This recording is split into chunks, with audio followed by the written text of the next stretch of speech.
Alrighty, guys, welcome back to the Identity Project. Today, I have a friend, somebody that I met for the first time out in Vegas back in August at a little mastermind event. He's part of the whole little IN3 mastermind, Jason Phillips inner circle here, if you will.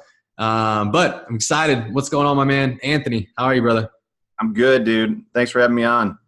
Absolutely. So, dude, just like we do on with every guest here, I love to take people back, kind of flashback, if you will, and really just kind of taking them through their journey of life and kind of how their identity has been formed into the person they are today. So, let's waste no time. Let's dive all the way back. Where did you grow up with? Where are you from, and what year were you born? Yeah, he's trying to date me, man. Uh-oh. Yeah, dude. So I'm originally from Western Michigan, and been in the Midwest my whole life. Grew up in Grand Rapids, and growing up played a lot of sports, obviously, and ended up getting basically a college football scholarship. Played small college football at University of St. Francis here in Fort Wayne, Indiana. So I moved down here. Ended up getting a job with the police department, getting married, sticking around, and here we are. So that's the short and dirty version. Yeah, that is very short. So let's go back. How did you grow up with brothers and sisters, or were you an only child? What did that dynamic kind of look like? Yeah, man, I'm the oldest of five. Oh, wow. Okay. Yeah. So I was the oldest of four. I was actually an only Okay. child until I was 8. And then parents they had been trying to have kids during that time, ended up doing in vitro and having twins on Christmas Eve. And then another one popped out randomly 1 year later. So That changes the game a little bit. yeah, I went from, spoiled only child for 8 years to, second dad essentially. Right. Yeah.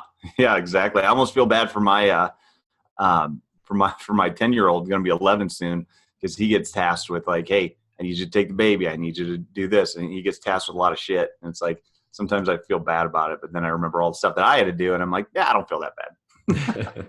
Yeah, it's good. It's good for us. I mean, it makes us, I look back on it and really it kind of made me grow up, a little bit faster and, it wasn't overwhelming, but I appreciate it looking back on it. Yeah. So what about sports and whatnot? I mean, were you somebody that like grew up playing sports, or like just kind of let's dive more into like that elementary school dynamic. Like what type of kid were you back in elementary school? I always joke with my wife. She's like, well, tell me about, she asked me this stuff too. And I'm like, I don't remember anything beyond the age of fifth grade. Like that's when I have my earliest memories, like fifth grade.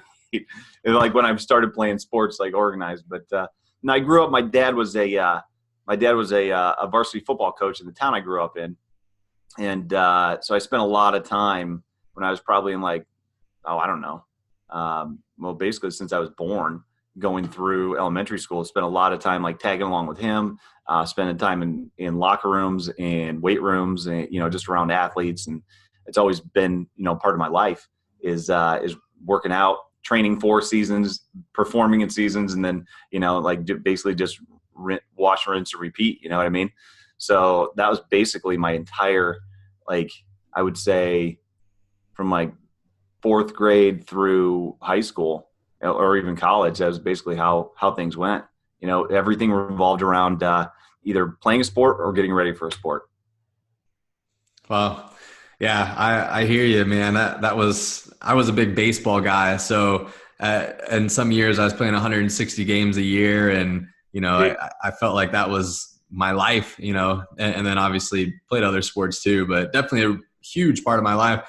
What were some of the, we always talk about like what sports do for kids, and obviously you have kids now, and the lessons that you've learned, but maybe talk to us a little bit about like what's kind of your belief on sports, and like what are some of the lessons that that you learned, and what were some of the impacts that were made in your life through sports? I mean, the biggest lesson that I ever learned is, my dad always harped on this, is like hard work beats talent, which isn't always true, but at least it makes things internal. It makes the struggle internal. You can't blame anybody else, other than yourself. Like if you didn't make the team or you didn't make the play or you didn't do this, like that's your fault. You just did not work hard enough. hard work will beat talent a lot of times, but like what I've learned over the years is that a lot of times talent also beats hard work. So it's kind of like, it might not always be true, but man, it does a lot to harness the power within yourself, and if you really buy into that, then 9 times out of 10, hard work will beat talent, Yeah, absolutely, man. I completely agree. So it sounds like, I mean, how much, like, looking back on your dad and your relationship with your dad kind of growing up, I mean, like, do you see similarities in how you raise your kids now and like just different things that you do, or? Yeah, man. So you'll find out, you'll be like, dude, this is exactly how I grew up. Either you're like, whatever parenting style, like you really identify, it could be your mom, it could be your dad. And this is like the psychology in me coming out. But, so it's not always your same gender parent, but most of the time it is. Right. So like, I was just dealing with my daughter yesterday. And after I was done, like explaining to her why she can't, it was basically almost the same conversation, like why she can't blame other people for the C+ that she got in math and why she can't just say it was too hard. I was like, oh man, that was Ralph. Like that was straight up like a dad talk. And yeah, you'll find like, oh, that's exactly how my mom said it. That's exactly how my dad said it. This is exactly how, that everything that I remember growing up, I'm recreating this process. And that's where it becomes really important to understand where your background is. And these questions that you're asking, like I wasn't expecting to get into all this, but it's really good because like if you don't understand that, and let's say it was like a dysfunctional pattern, you can't break that pattern until you identify the dysfunction. You know what I mean? Yeah. And likewise, conversely, like if it is a good pattern and you're happy with where you're at, you have to replicate those patterns of the good things too. Because if you don't, then that's also on you. Yeah. Wow. Yeah, man, that's a great point. Talk to me a little bit about, obviously you and I are kind of, in this whole like nutrition and fitness space, and it's been a part of our lives for a long time. But maybe talk to me a little bit about like, I mean, what did obviously you're playing a lot of sports, but like, what did the nutrition in the household look like? Like, what was your eating growing up? Like, what kind of break that down for us? Yeah. So my dad, I don't think really understood a lot. Like, I just don't think he took the time to really understand like nutritional protocols for athletes even. He was just so busy doing everything else that it's like, okay, I just think it wasn't on his radar. We didn't eat poorly growing up. It was very like, I would call it like average, like middle of the road, but we were just going 100 miles an hour everywhere. So, I don't know. It was just, your basic food, like chicken, and like we'd try to eat good, but it would just be like you're eating well just because you don't have time to do anything else. It wasn't a ton of fast food, but we'd still do it, once in a while. So, basically when I started getting into more of, like lifting weights and stuff, like late middle school, high school, and then definitely into college, like really paying attention to like what my food was doing for performance, more than obviously like elementary school when you're just kind of like handed food and you just eat what's provided. Yeah, no, absolutely. Yeah, that was going to be kind of my next question is like, at what point did you start to kind of gain more interest into, not just the sport side of things, but maybe like, getting into high school and college and realizing that, hey, like maybe there's other things to consider as well, like my sleep, my nutrition, my recovery. Was that something more in high school or in college or?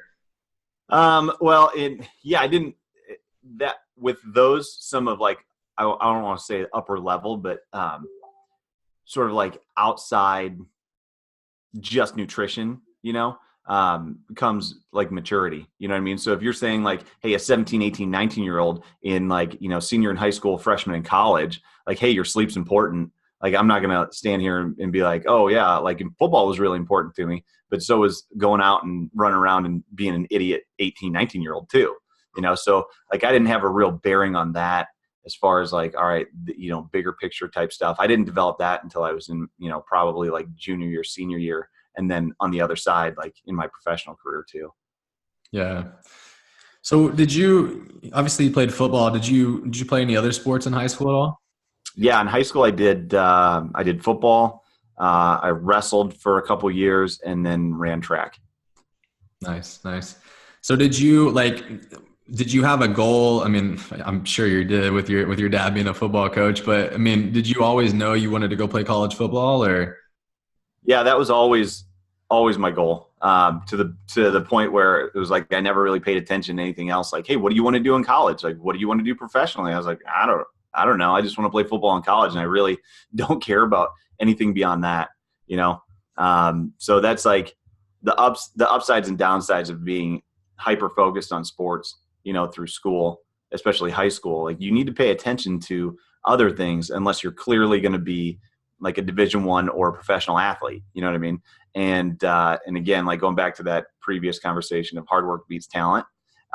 There's some things that you can work your way into for a Division I sport, but when you look at professional athletes, there are certain body types and characteristics that you might not be able to work yourself into. So as a running back, that's 5'10", 180 pounds, and runs like a 4.6, like that's pretty good, but dude, you ain't going pro.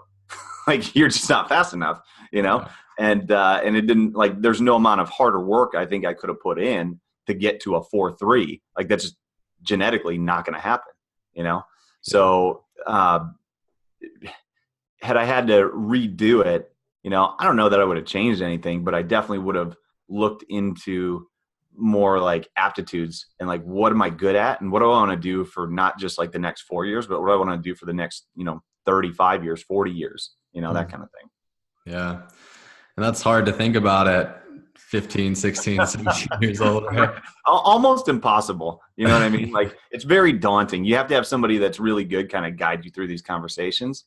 But looking back on like, I don't know, did you get aptitude tests and stuff like that you took in high school? Do you remember those at all? I don't think so.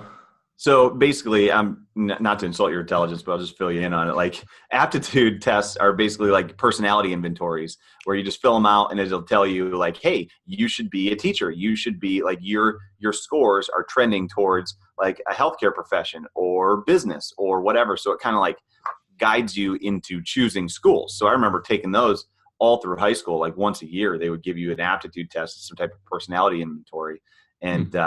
And like, without fail, every year, like, mine would say military, join the military, be a cop, like something like that. And I just kind of be like, yeah, whatever. I don't really care. I just want to play football, but yeah, so that's what it always drove it in that direction. Got it. Yeah. I actually don't ever remember taking any tests like that at all. And it's funny you talk about it because my little brother and sister, they're freshmen in college now. And that was one thing that I just really tried to have a conversation with them around is like, look, like, I got a football scholarship to go play, and like, that's all I cared about as well. I mean, I was the kid that woke up at 6 a.m. and hit the weight room every single day, but then I would come into my first class and sleep through it. Yeah. But I would, I had this conversation with them as to like, look, like, you really need to put some thought into what it is that you want to go to college for. If you want to go to college, like, why do you want to go to college? Like, what do you want to study? Like, what is your plan? Don't just get your basics done and figure it out, because I promise you, financial aid is a real thing and you actually have to pay it back. Yeah. Tell me about it. So, yeah, man, I graduated 3 years ago and just, looking at it and just realizing how much money I still have to pay. I'm like, God, like, that's, especially being in the field that I'm in, and seeing a lot of people that don't have a degree and not necessarily being something you have to have. It's just like, golly, like, that piece of paper up there, $60,000. That's pretty damn expensive. Yeah, dude, I'm right with you. I decided that I should get a master's degree and then be a cop and then start my own businesses, right? So turns out you don't need a master's degree to be a cop. Like, it's beneficial for a lot of things, but it's totally not necessary. And you're absolutely right. Financial aid is a real thing that does come knocking. Yeah, absolutely. So, dude, when did you, so you're in college, you're playing football. What were you studying at the time then? I was studying just secondary education, and it was one of those things where it was like super comfortable because my dad's a teacher and a coach. And I was like, well, okay, I'll just be a teacher and a coach, and then I can just, still do football afterwards. But it was one of those where it's like, I like coaching, but I don't know if I want to be a football coach. You know what I mean? And I was like, well, I like teaching, but I don't know if I want to be in a school. And at St. Francis, it was really good because they put you into a classroom right away.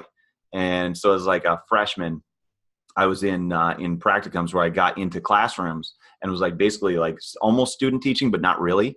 And I found out right away, like, I don't like the dynamics of being a teacher in a school. Like, it is not for me. So I had an opportunity to like identify that right away. So I didn't spend, 3.5 years before I did student teaching thinking that this was going to be the path for me. And then all of a sudden, like, I fucking hate this. I don't want to do it. And then have to switch majors. And then all of a sudden that puts you back like 3 more years, So I got out of that, switched to psychology, and then, yeah.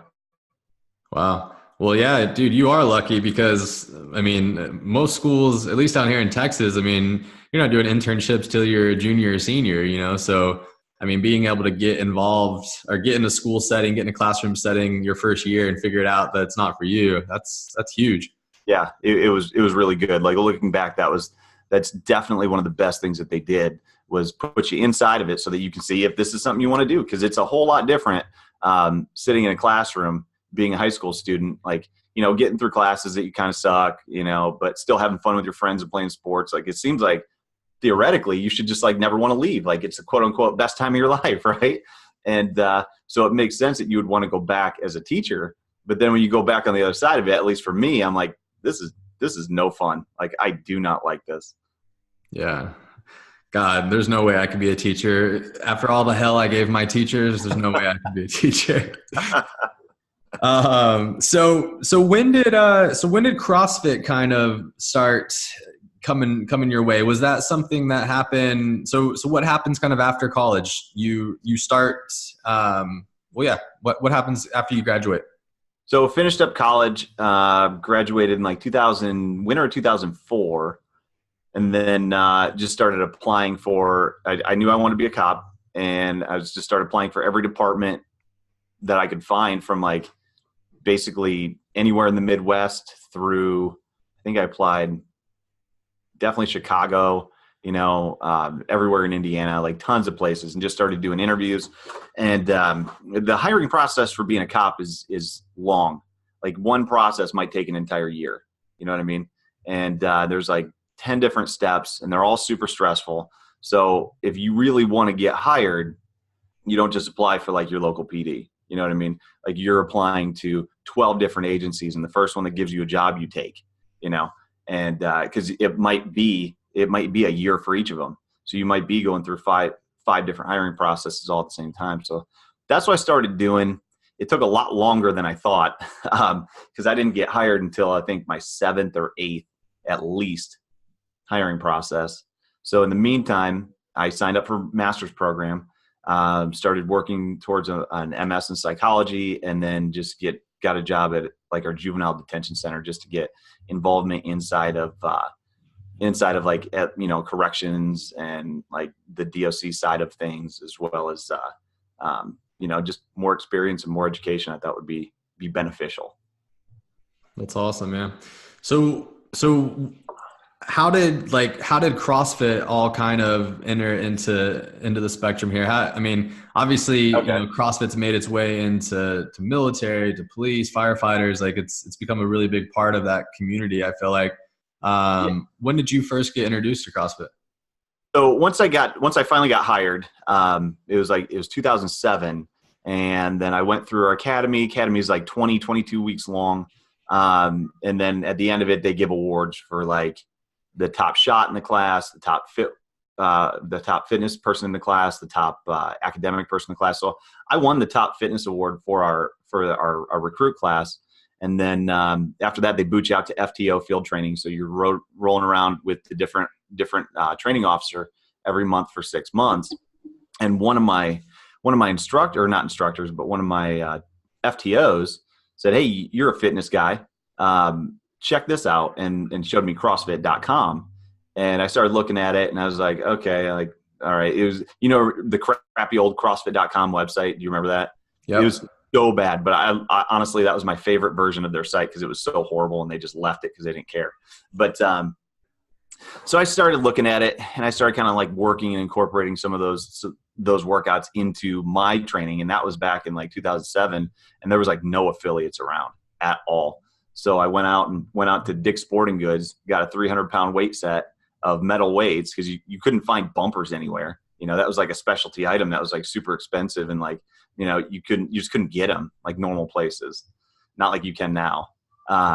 So I was doing all these CrossFit workouts in my garage with metal weights, and like, you played college football, so you knew a lot of the movements going into it, and that's why it was like I loved it so much straight out of the gate. I was just like, this is really cool, because this is a lot of the stuff that I trained with to get ready for football, and in a lot of aspects, I enjoyed the training for football better than the sport itself. So when I found CrossFit, I was like, oh man, this is fantastic. And then when I found that there was a sport, because in 2007, like, the games weren't really a thing yet, and that kind of evolved over the next 2 years. And then I saw what they did at the Arnold, and I was like, oh man, I'm doing this. And then I happened to like hit it at the right time, find the right group of people. And like, I did my level 1 with Nick, your anchor. He's still a friend of mine. And like, I don't know if you know Nick Forey, but yep, he's a good friend of mine too. And like, I started training and competing with those guys, and a lot of guys in Columbus, like Dave Ulmer. And I just hit it at the right time for me, and ended up doing pretty good with competitions, going to regionals, doing that, and then doing it too hard and falling apart. So That's awesome, man. Yeah, I tell you what, that story definitely resonates with me. I was definitely the person that, although I was good at sports and everything, I was never great at sports, but I was great in the weight room. I was pound for pound. Like, I mean, we had powerlifting at our high school. Our powerlifting team went to state every single year. Like that, like me in the weight room, like that's what I felt like I excelled at the most. And so, just like you said, when CrossFit came out, I was like, wait, this is like the sport of working out. Like, this is perfect. yeah. I mean, I missed qualifying. Everyone was like, man, how did you do that? I missed qualifying for regionals by 4 spots my first year. And I'd only been doing CrossFit for like 6 months, but it's because of football and track. It was like, we had already been doing so much of that stuff. My biggest weakness was the gymnastics aspect. I sucked at gymnastics. Going into it, but I had a good engine. I had the strength. I had, some of the Olympic stuff. So yeah, I definitely, that resonates with me, being better in the weight room than I was on the field. Yeah. Well, I think it goes back to, again, that whole adage of hard work beats talent, where it was like, you and me would push like crazy in the weight room to be better, and probably harder than anybody else, because we want to get on the field, and it paid off. But at the same time, it ingrained this like desire that, like, the harder I work, the better I'm going to be. And then we found a sport that basically said, the harder you work, you win. And that was it, but to at least my demise, the harder you work sometimes will also burn you to the ground. So, hey, I mean, the story. That was me 3 years ago. I was in school full time, finishing my degree in nutrition. I was working 50, 60 hours a week, and I was training 2-3 hours a day, competing at a regional level, and literally just completely burnt myself out. I mean, I was sleeping 5-6 hours a night, and like, I haven't done CrossFit basically in 3 years now, because I've like mentally, physically, I like literally ran myself into the ground. So it's easy to do, that's for sure, especially when you have that type of personality. Yeah, and especially when like competing is so freaking fun. You know what I mean? Like, getting out on the floor and listening to even the clock count down, like the beeps. Like, I get excited and go straight sympathetic when I start hearing that, and it's like, it's just super fun. And I remember when I went to regionals, I was talking to Pat Sherwood after one of the events, and he was just asking, because that was still like, that was the first year ESPN was involved, so there was cameras everywhere, and they were using the Central East as like a test market for a lot of stuff. So he was just trying to feel us out as athletes, and I remember talking to him and told him that in college I played in an NAIA national championship game, and the snatch ladder at regionals in 2012 for me was more fun than the national title game. And he was like, "Whoa, that's awesome." And I was like, "Well, this is a pretty powerful experience for me." So awesome. Unfortunately, I never got to go back, But the further I get away from that event, like that whole regional experience, the more I value the fact that I got to be there even one time. Yeah.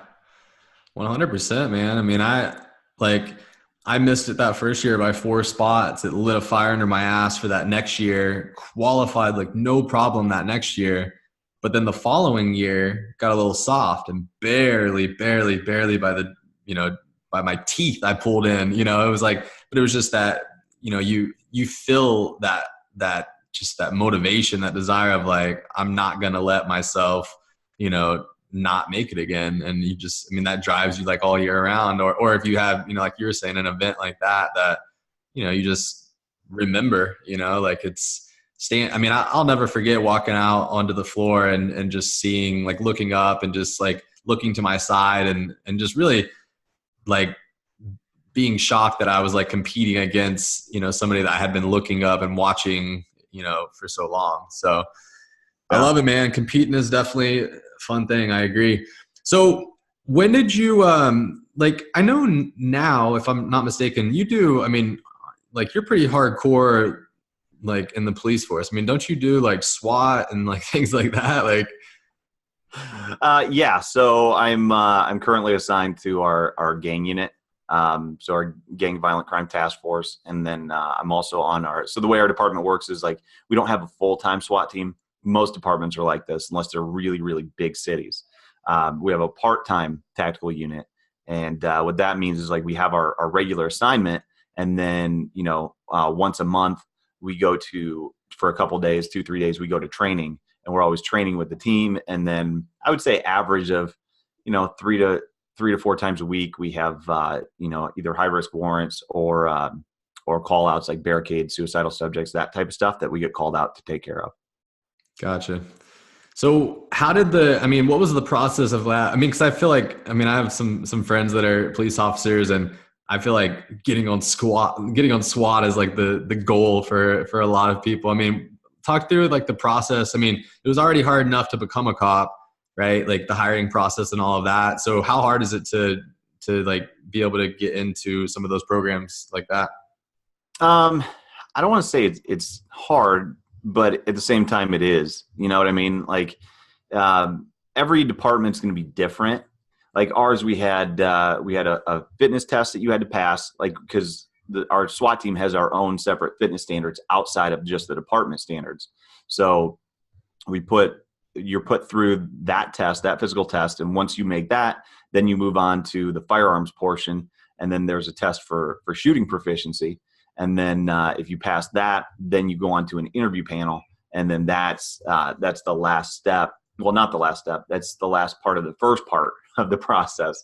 So if you're accepted from the interview panel, then you go to a 2-week, well, now it's 3 weeks. But when I went through, it was 2 weeks. It was kind of like a trial period where you go through basic SWAT for a week, and then you go through advanced SWAT, which is down at Camp Atterbury, and you do that for a week. And then on the other side of all that, if you don't suck, then you get to stay. So Nice. yeah. Nice. That's awesome, man. This question just popped up. You mentioned kind of like military and whatnot. Have you ever had the itch to want to join the military at any point in your life, or? Oh yeah. Yeah, definitely. I just tried to pull the trigger too late. By the time I checked it out, by the time I even realized that there were programs available that were, because I always thought, like in high school, like if you joined the military, it was full time, like see you later, goodbye. And again, like I just wanted to play football. I was like, well, if you join the military, like you give up football, and I wasn't ready to do that. Looking back on it, like there are programs, like you can do some pretty high speed shit in the Guard. The National Guard has Green Beret units, which would be special ops. Like, are you kidding me? You could have done that part time. Like, why didn't I do that? But by the time I checked it out, I had a few orthopedic surgeries, and they were like, yeah, no, you're not really a good candidate for us. So. Got it. Yeah. That was one thing for me. I actually had literally, I think 12 or 13 friends join the military, the Marines specifically, right out of high school. And it was just something that, I had always thought about it, but I think it was more of just like, because I was so into like the movies, and like my grandpa was in the military, and I don't know, different things like that. But I never actually ended up pulling the trigger or doing it. Obviously have so much respect for everybody that did, but yeah, man, I just hearing stories from my grandpa and then talking to all my friends, like once they got back, I'm just like, it's crazy. I mean, it really does open your eyes to more than just this small little bubble we live in, Yeah. in Dallas, Texas, or wherever you're at. Yeah. Well, we all just get so concerned with the immediacy of our lives. You know what I mean? So it gets real easy to lose sight of the fact that there are other things going on other places, and a lot of times some bad shit that's going on like right next door, and like you don't even realize it until you're put in a situation where you have to, or you choose to. And jobs like military, law enforcement, even fire and medical, they just kind of like, in a lot of ways, lift the wool from your eyes, and you start seeing like a world that you didn't even really know existed. Yeah, 100%. My dad was, he did volunteer firefighting for 10 years. And, hearing like some of the accidents that they went on and just different things like that. I mean, it's just crazy. I mean, like you said, we don't ever run into any of these things until, God forbid something like that happens in our life. And, it's crazy. So what are, speaking of crazy, and I don't even know how much of this you can speak on, but what's like some of the crazy or one of the craziest things that you've ever experienced, your time in the police force thus far? So when I was on Jason's podcast, he asked that too. And yeah, that's one of those questions. It's like, if you ask a cop what the craziest story is, they'll probably be like, I don't know. I see crazy shit every day. Like, it's hard to, it's like asking a comedian to tell a funny joke. You're like, okay. I mean, it's like you can ask the funniest person on the planet, but if you put them on the spot, they're like, I'm not, So I don't know. Like any department you work for, it doesn't matter if it's a small town, like to the biggest city, you're going to see the most ridiculous things that humanity has to offer. Like people that are career alcoholics, like they are just, it's just a whole nother world to have to deal with those people regularly, so they make really crazy decisions. They make really poor decisions, so that whole side of it is one thing. And then the violent side of it is another. So like you see some really ridiculous things from people, and then you see some really dark things that humanity can do. So as far as like listing the craziest things, I don't know, dude. Like I've been in 2 shootings, sort of 3, but two real ones, and then I had to kill a couple dogs that were mauling a girl. Those were crazy as far as like just from like a violence aspect of it, and like the fact that you have to use the highest level of force that is available to you in order to take care of the problem, to protect yourself, and to protect other people. And one of those was a hostage rescue that we went into, that we had to save a 3-year-old that was basically being killed by his dad. So that was pretty nuts. But like I said, you see so many things every day, especially if you're in like a road patrol. If you're just pushing a patrol car, like you deal with like, maybe not crazy stuff like that, like the uber violent aspect of it every day, but you deal with some type of thing where you're like, I had no idea I was going to deal with this today, and that I was going to see this, or I was going to do this. It's literally, there's no planning for it. You can have an idea, like you're going to go in and you're going to deal with domestics, and you're going to deal with reports, and you're going to deal with car crashes. But then at the end of the day, you're like, I can't believe that dude did this. I can't believe that I showed up and this dude was naked and running around his front yard burning his wife's clothes or something like that. And that's happened, by the way. So like it's just every day is something different. That's hilarious. Yeah, I mean, I can only imagine. So one question I had, talk to me a little bit about obviously, you've been an athlete your whole life, you CrossFit and you've always been extremely active. I mean, I think you being in the force and like just being as active as you are, I mean, obviously it's helped you, in probably many aspects, but like, what does your kind of like training look like these days? And what do you make sure that you continue to do to make sure that you are equipped to be able to handle these situations?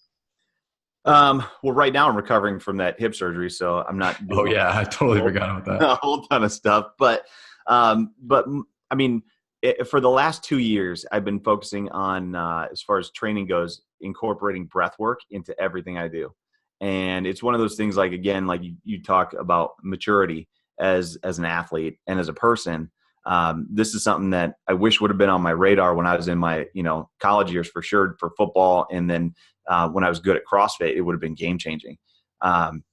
But really understanding how your aerobic system plays into it, your sympathetic, parasympathetic response, like everything we talk about nutritionally as far as how to stay recovered, like your breath patterns are corresponding to those, right?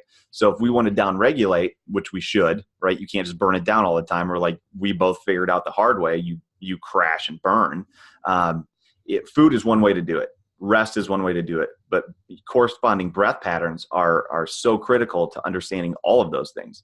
It's kind of like heart rate variability. Like heart rate variability will tell you it's a green day, it's an orange, it's a yellow day, it's a red day, right? But your breath and your breathing will actually show you more as far as like, how recovered are you? How should I train today? How hard can I go today?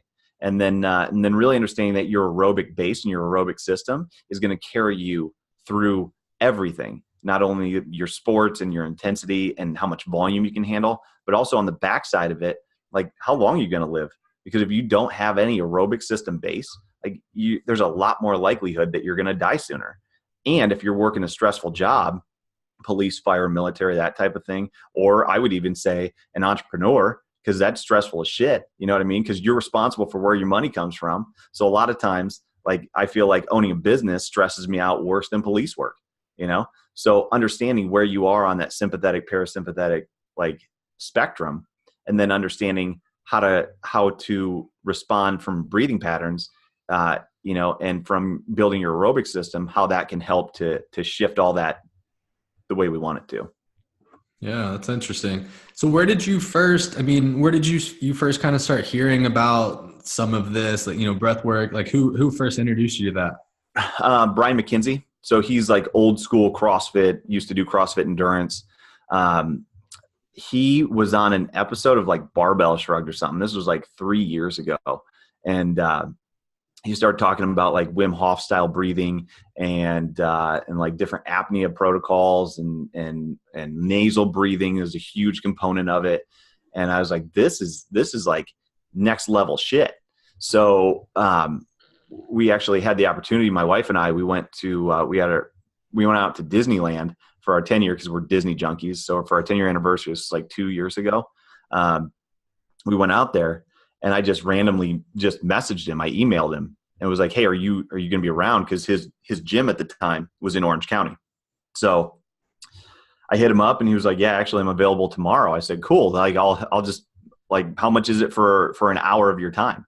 So I just bought an hour session with him and just went in. Like I wasn't planning on working out. Like we didn't even work out at all. I just went in jeans with all my suitcase packed, ready to go to the airport right afterwards, and worked on breathing protocols and different apnea breathing, and worked on some super ventilating and some hyperventilating techniques, and talked about like how to recognize sympathetic, parasympathetic shift, and really how to start working inside of these breathing patterns.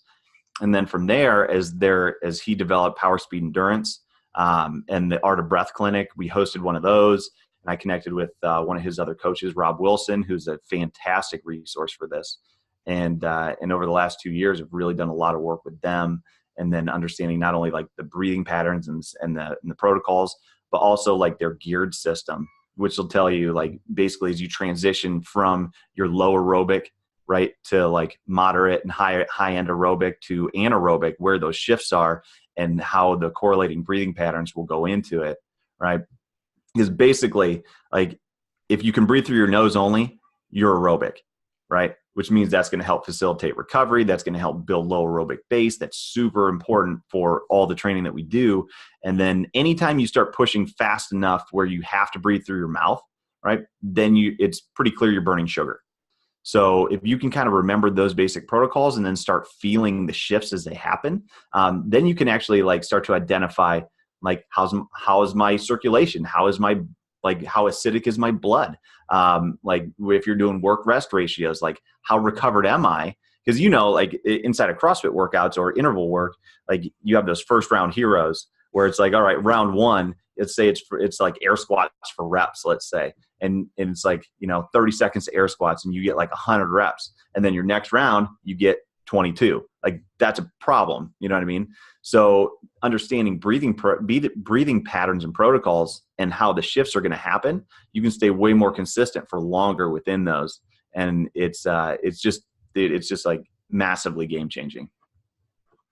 Interesting. That's awesome. I haven't really I've heard of some of that, but I've never dove into it enough to actually understand it fully. So that's interesting. I think, for those that are listening, definitely go check that out. Is that something that you could just look up, like what you just mentioned there?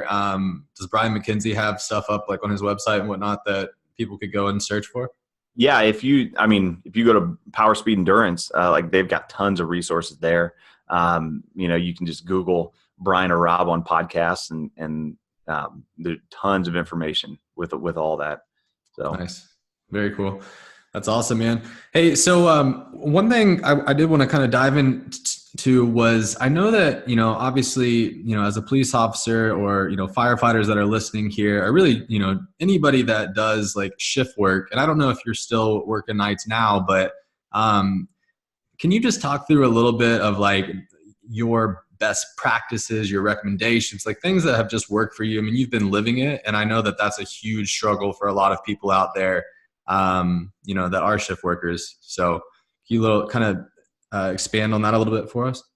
So shift work is, the first thing you have to remember is that it is considered a class 2 human carcinogen by the World Health Organization, right? So you are choosing to do something that is going to cause you cancer, right? You can count on it. So that's the first thing that I always tell everybody that is a shift worker, especially like a high stress job shift worker where it's like police, fire, that type of thing, where you're dealing with a lot of shit and you're working nights and not sleeping, right? And not only that, but typically our schedules rotate, which means not only are we not sleeping at night, but we never have the same days off ever in a week. So it's like screwing you from all angles. And the reason that's important to know is just because like you have to make an informed decision on what you're doing. So if it's important for you to live to 100 years old, you need to find a new job, right? You have to. But you have to understand the trades that you're making. You know what I mean? And as far as, I don't know, dude, like you got to come up with a schedule in the chaos. Like you have to find a way to get your sleep in, and it's not going to be optimal. It's not going to be good, but you have to have rituals and schedules inside of the chaos. And that's not to say that it won't get all thrown out, at a whim, but you still need to have it. Because if you don't have anything, like you're always operating by the seat of your pants, you're always going to be, again, pegged, totally sympathetic. Your cortisol and insulin are going to be jacked, and you're going to speed up that process of giving yourself cancer. And in the long term, and then in the short term, you're going to have a hard time losing weight. You're going to have a terrible time recovering. You're going to, always basically feel like worn down and like garbage. And, if you can take back some of that control of your schedule, then you can start working on things like, all right, this is when I sleep. This is when I eat. This is how I go to work. This is how I come back from work. And if you can kind of like ritualize those things, especially like going on duty and coming off of duty, right? So that is really, really powerful to harness that schedule and to make those things really meaningful, as far as like, say when you come back from work, right? When you come back from shift, you take your boots off in the same way. You put your vest in the same spot. You put your gun belt in the same spot. You undo your things, like this is step A, B, C, and D. And you really ritualize that event. And then you ritualize basically your nightly routine. So you can really clean up sleep hygiene, right? Because you're already not sleeping at night, which is terrible. And if the quality of sleep along with the time of sleep are both jacked, then there's just no way to recover, and like those two things alone go further than any amount of nutritional advice or anything else. It's really just like sleep hygiene and stress management from that standpoint. Because if you don't get those in check, like good luck doing anything else, Yeah, absolutely, man. I think one of the biggest things that I've seen working with shift workers is obviously the sleep, right? Like, and especially the sleep, even on the nights when they're not working, Like one of my clients I was talking to a few days ago, and he's a firefighter, and one of the biggest struggles is just being able to sleep through the night, to not have issues falling asleep, or not wake up multiple times throughout the night. Have you struggled? I mean, I'm sure you have, but do you have any like advice? Do you have anything that's like worked for you on the sleep side of things? Yeah. So what I try to do is keep my shift sleep schedule as consistent as possible. So if you're always throwing your circadian rhythms on their head, like basically, like let's say, like my night shift was 7 p.m. to 3:30 a.m. Right. So I'd usually get in bed by 4:30 ish, maybe 5 o'clock at the latest, depending on overtime. And on my off days, I would try to stay up until about 1:30 to 2:30. Right. So I'd be getting a little bit extra sleep. But I wouldn't be completely screwing myself when I went back to my shift. Got it. So Okay. like some guys I'll talk to, and they'll be like, well, I try to sleep on a normal schedule on my off days so that I can have like normal family time. And then by the time they go back for their first day back on, and they got to work till like 6 a.m., let's say, like, dude, you're going to be dragging. And on the back end of that, you're going to be up for 24 hours straight. So on both cases, like the span of time between days off and work days is not big enough to like go back to homeostasis. So you've got to keep a consistent shift pattern of sorts. For firefighters, it's going to be a little bit different because their calls are so sporadic. But the good news is they sleep so much on shift, it shouldn't really matter. Shout out to Evan. You'll like that one there. Hey, you had to see it coming. No, but for real, like for firefighters, I would say it is going to be a little bit different, right? Because their shift is going to be 24 hours, and it might be totally fine. They might not do anything at night, or they might be up all night. So having that back end, because typically they're like 1 on 24 or 1 on 48 off, 24 on 48 off. So taking that day to transition from work to real life is going to be pretty big. You know what I mean? And that's, yeah. And hopefully it's like, you just don't get bombed with work every single shift. And it's like, all right, maybe out of like a 3-shift span, you have one day that sucks, and that you can buffer out with like a day or two of rest. If it becomes like chronic, where it's like, oh, you're just in a super busy house, that becomes a little bit more difficult, and then you're going to have to start doing some more stuff like I would say, like understanding, again, these breathing protocols. I have really leaned into those, like apnea style breathing for down regulation after shift, right? So getting and then like cold therapy and stuff like that. Like that's something that I think somebody in a firehouse could utilize. You might get made fun of, because you'll sound pretty stupid as you're like working your breathing protocols at the firehouse, but that would be really, really good for just like down regulating, getting back to sleep after you take a run, that kind of stuff. Yeah. I love it, man. I love it. One last question for you. I hear this quite a bit, and I'm curious to hear your thoughts on it. What about the shift workers coming off shift? So they worked all night and they go to that 5 a.m., 6 a.m. class or workout. So they're hitting a workout right after getting off shift. Thoughts on that? That's a terrible idea. That's just like, that's a terrible idea. There's just no reason for it. I've had cops at my gym that have done that. They're like, well, 6 a.m. is the only time I can come do it. And as soon as I get off at 5 o'clock, so I can come straight away and do it. And I'm like, no, that's a bad plan. Like, you're not doing yourselves any favors by going stressful shifts, staying up all night, then going to a CrossFit class, or any type of class, like adding more stress to the pile, and then trying to go to sleep. Like, good luck. Your cortisol is going to be completely spiked, if not just burned out completely, So go home, get some sleep. I guarantee if you budget and audit your time, you can find a better place to train. And I mean, I would even go as far to say it's going to do way more damage than it is benefit. So go home, get some food, go to sleep. Because if you don't earn, I think I said this on Jason's show, actually, like, you have to earn your training through recovery when you're a shift worker. Like, you have to do it. If you don't do that, you don't earn the right to train.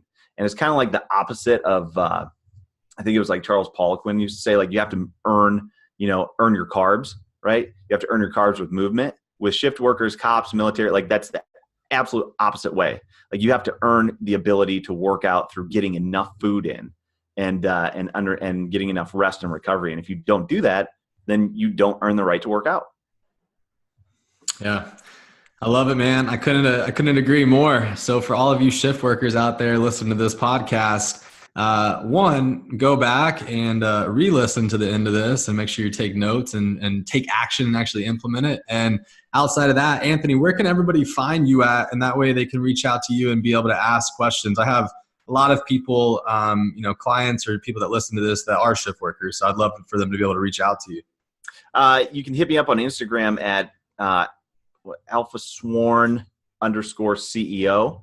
And then you can also just email me direct at anthony@alphatrainingsystems.com. Either one of those works. Awesome, my man. Well, dude, thank you so much for taking the time today. I really appreciate it. And hopefully this added value to the listeners out there. Awesome, man. Thanks so much.